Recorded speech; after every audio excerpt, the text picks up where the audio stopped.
சமீபத்தில் இந்திய அரசு எந்த துறைக்கு 41,863 கோடி ரூபாய் மதிப்பில் திட்டங்களுக்கு அனுமதி வழங்கியது?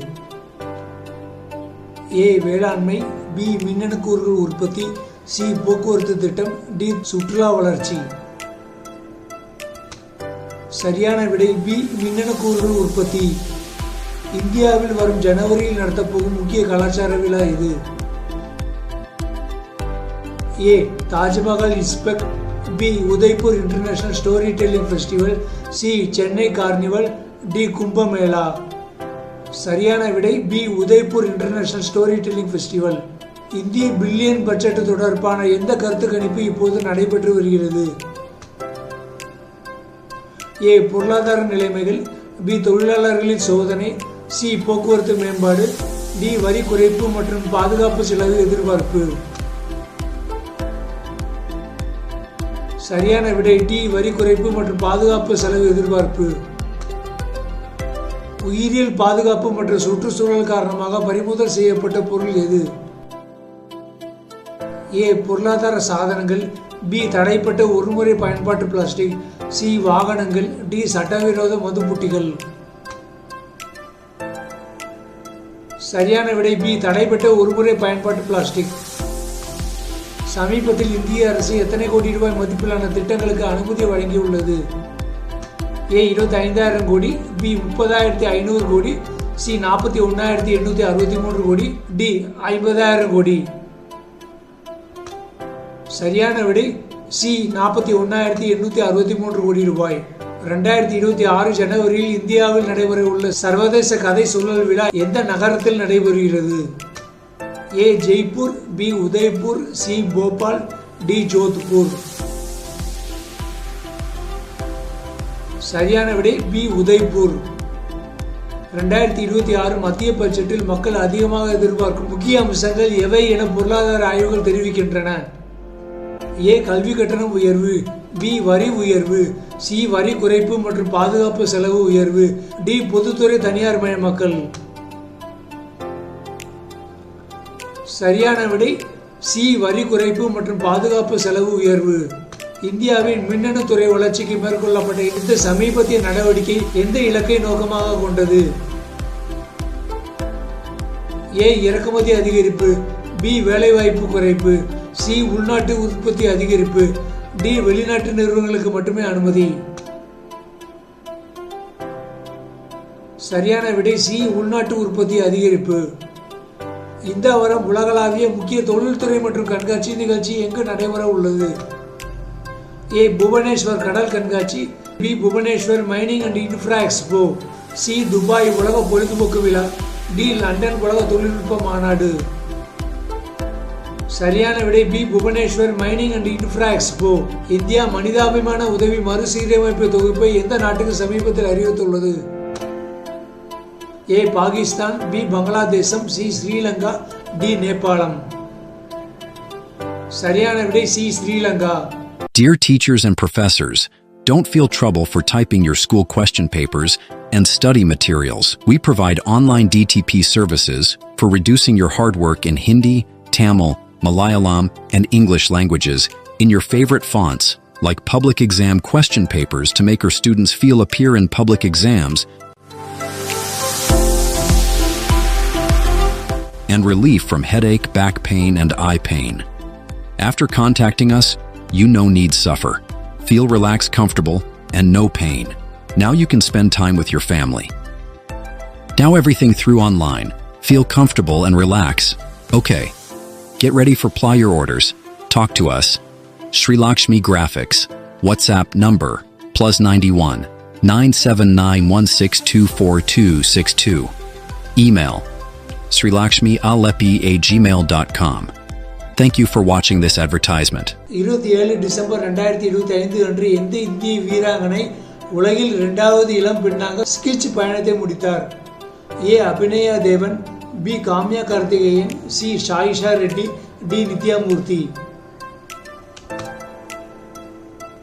சரியான விடை பி. காம்யா கார்த்திகேயன். இந்திய ரயில்வே புதிய வந்தே பாரத் ஸ்லீப்பர் சேவை ஆரம்பிக்க இருந்த இணைப்பு எது? A Chennai Puducherry, B Delhi Amritsar, C Goa Bengaluru, D Guwahati Kolkata. சரியான விடை டி கவுஹாத்தி கொல்கத்தா. 2025 இந்திய ஆண்டு சராசரி நில வெப்பநிலையை பொறுத்தவரை எத்தனையாவது மிக சூடான வருடமாக பதிவு செய்யப்பட்டது? ஏ 5ஆம், பி 6ஆம், சி 8ஆம், டி 10ஆம். சரியான விடை சி 8ஆம். நியூயார்க் சிட்டிக்கு 112வது மேயராக பதவியேற்றவர் யார்?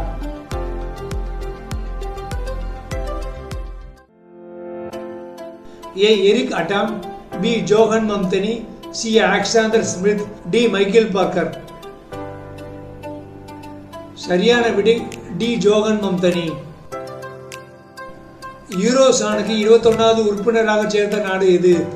அதாவது யூரோசோன்ங்கிறது என்னன்னா யூரோ கரன்சியை அங்கீகரிக்கிற நாடுகள், அதைத்தான் யூரோசோன்னு சொல்லுவாங்க.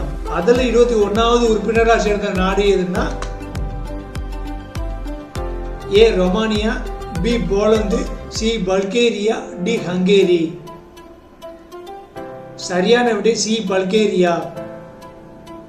27 டிசம்பர் அன்று உலக வங்கி மற்றும் IMF உள்ளமைப்பு எந்த வருடத்தில் தோற்றமாகின? ஏ 1939, பி 1945, சி 1950, டி 1960. சரியான விடை பி 1945. அமெரிக்க மற்றும் வெனிசுலா இடையேயான அரசியல் பதற்றத்தின் முக்கியமான காரணம் என்ன? ஏ எல்லை தகராறு, பி எண்ணெய் வளங்கள், சி ஜனநாயக தேர்தல் விவகாரம், டி மொழி பிரச்சனை. சரியான விடை சி ஜனநாயக தேர்தல் விவகாரம். வெனிசுலாவின் தற்போதைய அதிபராக நீண்ட காலமாக இருப்பவர் யார்? A Juan Guaido, B Hugo Chavez, C Nicolas Maduro, D Carlos சாண்ட்ரஸ். சரியான விடை சி நிக்கோலஸ் மதுரோ.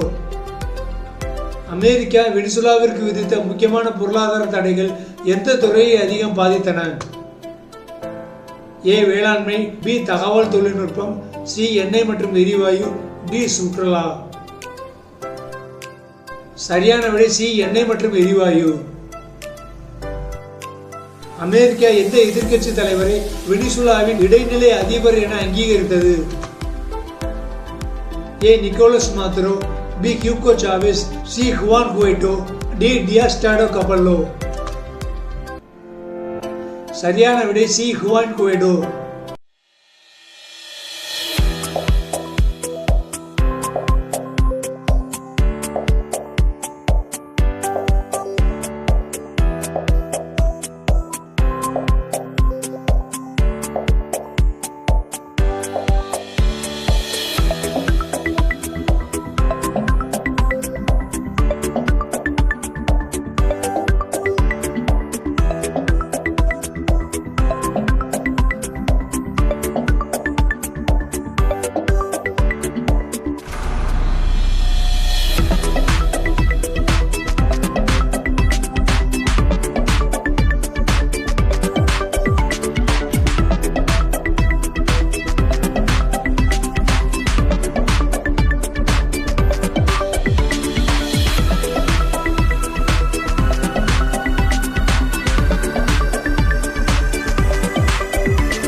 வெனிசுலா உலகில் எதற்காக பிரசித்தி பெற்ற நாடாக உள்ளது?